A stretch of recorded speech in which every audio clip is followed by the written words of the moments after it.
Olá, muito buenas tardes. Este segundo vídeo dedicado à periodização política de Roma, vamos analisar dos subperíodos al interior dessa metade do Império a que chamamos el dominado. Estes subperíodos são dois subperíodos que ao mesmo tempo têm uma componente cronológica e ao mesmo tempo têm um significado regional. Então vamos ter que fazer uma leitura doble e paralela entre descriptores políticos, constitucionais e elementos geopolíticos, ou seja, regionais. Por um lado, vamos estudar o Vago Império e, por outro lado, Bizâncio, ou seja, o Império Romano de Oriente. O Vago Império, tal como já lo vimos no vídeo anterior, que quedou cortado por razões técnicas, não me perguntem el porquê, a razão exata. O Vago Império, já lo vimos, lo situamos, grosso modo, entre o ano 337 después de Cristo e o ano 476 después de Cristo. Ou seja, desde o final del reinado de Constantino el Grande hasta la conquista de Roma por los bárbaros y deposición del último emperador de Occidente, ese adolescente trágico que es Rómulus Augustulus. Por un lado, este período se caracteriza por una fragmentación operativa del poder imperial. ¿Qué significa esto?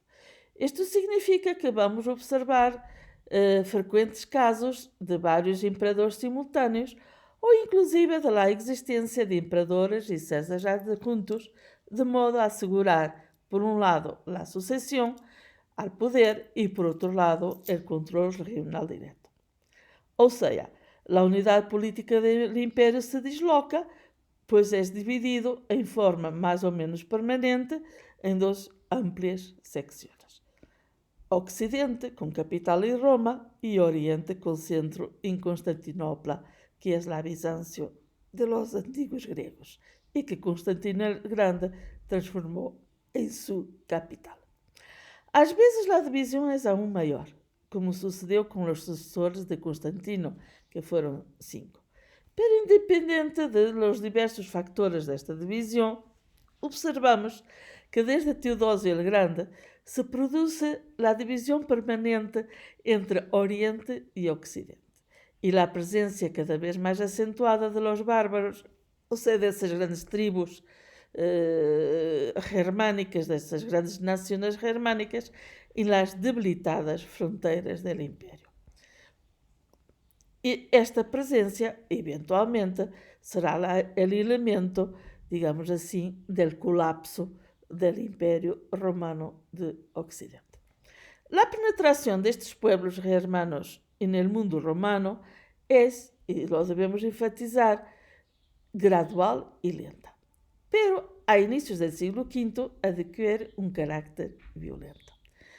Por ejemplo, el saqueo de Roma en el 410 por Alarico, rey de los visigodos, constituye un presagio de los tiempos de descomposición que vendrán.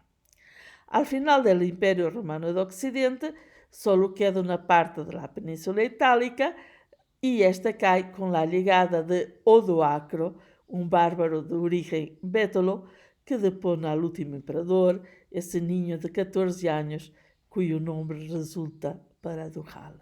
Rómulo Augustulo une los nombres del primer rey y del primer príncipe emperador romano. Y dos, tenemos que hablar de Bizancio, del Imperio Bizantino, o sea, del Imperio Romano de Oriente, que situamos entre 330 a.C., de 330 después de Cristo, con la fijación de la ciudad capital en Constantinopla, hasta 1453, momento en que Constantinopla cae en poder de los turcos otomanos. Quando Constantino el Grande decide fundar uma nova capital Oriente e elija a antiga cidade grega de Bizâncio, rebautizada Constantinopla, como centro de expansão política, provoca, entonces, um desplazamento das energias e forças políticas que dejan a Roma em uma situação de maior inestabilidad. Sin embargo, la nueva ciudad y su porción del imperio sobreviven y se desarrollan para formar una nueva sociedad más rica y compleja que la que le dio origen, el Imperio Bizantino. Decenas de gobernantes se suceden en un imperio que sabe combinar por más de 12 siglos la fuerza militar, la riqueza comercial y las armas de la diplomacia.